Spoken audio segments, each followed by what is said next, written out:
Every minute of every single day from the end of my off-season was dedicated to Kona. Everything I did was geared towards that goal. You know, Kona's a big daddy, and that's what you train for. But, you know, race day, training for race day starts right then, and everything from then is geared towards getting me in the best shape possible. In terms of tapering for race day, I tapered less than people would think.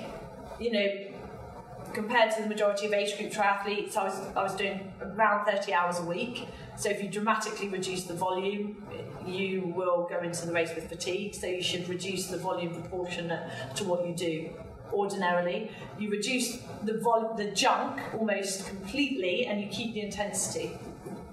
So, for example, the brick session, if the race is on a Saturday, I might do the brick session on a Tuesday or Wednesday.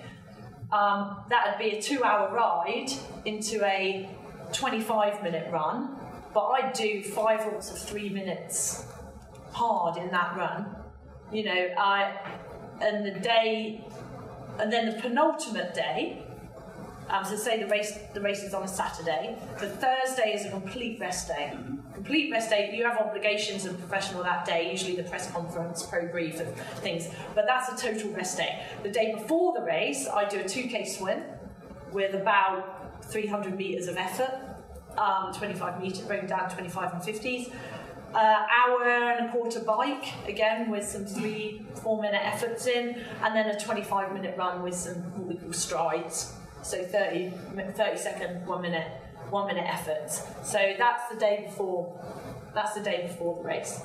I always do the bike earlier in the day, because if you have a mechanical, you've got the rest of the day to deal with it. If you leave the bike right until just before you're racking it and you end up with a flat tyre or something like that, then, you know, panic sets in. So I always did the bike early. I used to have dinner around 6-ish, 6:30-ish. Used to go to bed around 9:30.